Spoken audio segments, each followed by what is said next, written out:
इससे लोकल रहे, इससे राजनांदगांव का विकास संभव होगा। सबसे बड़ी बात, और यहाँ जो उद्योगपतियों का, जो घरानों का जो रहा है, मध्यम आदमी कभी फल फूल नहीं पाया राजनांदगांव में, न गरीब आदमी। जो भी हुआ ऊपर में हुआ, 4 आदमी के बीच में हुआ, 5वां आदमी कोई नहीं, समाप्त हो जाएगा हमारा ये मानना। 15 साल में जो मतलब कर्जा छोड़ के गए थे, उसको कमी, उसकी तुलना को देखिए 15 साल में जब आए मुख्यमंत्री बने, और अब जब मुख्यमंत्री पद छोड़े 15 साल में, कितना गुना कर्जा छोड़ के गए। तो विकास नहीं हुआ, मुख्य मुद्दा ये है 15 साल में जो होना था। अब 5 साल में जो यहाँ के विधायक है वो 5 बार राजनांदगांव नहीं आए, जन समस्याओं से दूर रहे, अपने घर तक सीमित रहे। और क्या राजनांदगांव इतना युवा पीढ़ी विहीन हो गया कि एक बुजुर्ग आदमी को 15 जो रिटायरमेंट के लायक है उसको खोज कर टिकट दे रहे हैं, उसके लिए पूरा बीजेपी की लाभी लग रही है। ये बड़ा दुख का बात है कि राजनांदगांव युवा पीढ़ियों का एक जगह है, पर यहाँ युवा पीढ़ी को खोज नहीं पा रही बीजेपी। जो रिटायरमेंट का है 2020 मैच टाइप की बात है, गावस्कर को बुला ली। क्या राजनांदगांव के लिए एक भी स्थानीय व्यक्ति, माटी पुत्र मिल जाते युवा पीढ़ी का, तो राजनीति कुछ और होती, जोश होता, खरोश होता। पर बीजेपी इस टाइप नहीं कर रही। अब कांग्रेस क्या करेगी वो देखते। हम चाहते छत्तीसगढ़ में जो भी प्रत्याशी यहाँ का भी बने, माटी पुत्र से छत्तीसगढ़ का रहे, तो छत्तीसगढ़ विकास की बात सोचेगा। 5 साल में तो आप देख लिए, 15 साल का भी देख लिए।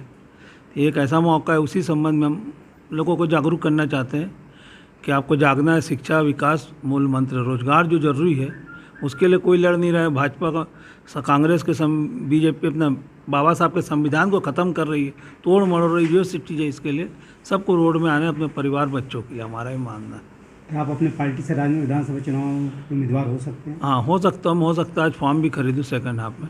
इन 5 सालों में आपके द्वारा राजनांदगांव के विकास के लिए क्या प्रयास किया गया? मैं सिर्फ सूचना के अधिकार में पत्र प्रेषित करता हूँ। अब उसमें जो कार्रवाई हो, जो बात है, क्योंकि अपने पास संगठन उतना है नहीं, तो हमारा काम है जागरूकता लाना। आपके पास विजन होगा राजनांदगांव के लिए? नहीं, तो हमारे पास तो बहुत से विजन हमने लिखे, इसमें 6 पॉइंट है आपका। क्या पॉइंट है? सबसे पहला पॉइंट ये है कि अगर हम जीतते हैं यहाँ से, हर घर से एक को रोजगार कैसे दिलाएंगे, हमारी गारंटी। दूसरा, बेरोजगारी भत्ता 3,500 रुपये मिलना चाहिए। तीसरी बात, जो शराब पीते हैं उनको 30% डिस्काउंट में शराब देंगे, जो कोई नहीं देगा। क्यों नहीं? शराब बंद नहीं हो सकता। शराब जो है ना, वो 30% डिस्काउंट में देंगे। और महातारी दाल भात सेंटर राजनांदगांव में चलाएंगे। यहाँ पे 10 रुपये थाली में भरपेट खाना खाओ। ये काम तभी हो सकता है अगर हम विधायक बनते हैं, तो अगर जनता साथ देगी, हमारे विचार अच्छे लगेंगे। और मेरा कोई ऐसा घर द्वार, कहीं बहुत बड़ा संपत्ति वाला आज तक नहीं हो, आप लोग भी जानते हैं। हम बाबा साहब के मिशन को लेके चलते, संविधान को लेके चलते। हम चुनाव जीते ना जीते, हम आते हैं, जनता को जागरूक करते, बाबा साहब के जो वोट है उनको, मिशन को जगाते, ही हमारा मकसद है।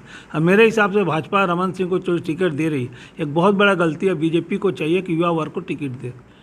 मुझे ऐसा नहीं कि मैं अपने, कोई भी अच्छे युवा राजनांदगांव का विकास हो, जिससे राजनांदगांव का विकास होगा। जो घर घुसरा रमन सिंह टाइप नहीं रहेगा। रमन के टिकट को लेकर विरोध सामने आप दर्शा रहे, क्या कारण है? कांग्रेस विकास नहीं हो पा रहा। देखिए, आपका पूंजीपति जो रमन सिंह, कांग्रेस रही नहीं, यहाँ का विधायक तो रमन सिंह थे ना, उन्होंने 5 साल में कुछ करते, विधानसभा में प्रश्न उठाते, बहुत कुछ चीज़ है, और वो घर घुसरा बन के रह गए, जनता से दूर रह गए। 15 साल मुख्यमंत्री थे, समझ में आता है। अभी 5 साल तो करते। आज उनको पैसा मिलता है उसको बांट नहीं पाए, पूरा विधायक निधि को तक नहीं बांट पाए राजनांदगांव में। तो कई इतनी बातें हैं कि बोलेंगे तो 15 साल और 5 साल आप लोग हमसे ज़्यादा जानते हैं। मेरा नाम डॉक्टर गोजू पाल है, मैं राष्ट्रीय उपाध्यक्ष Republican party of India Ambedkar.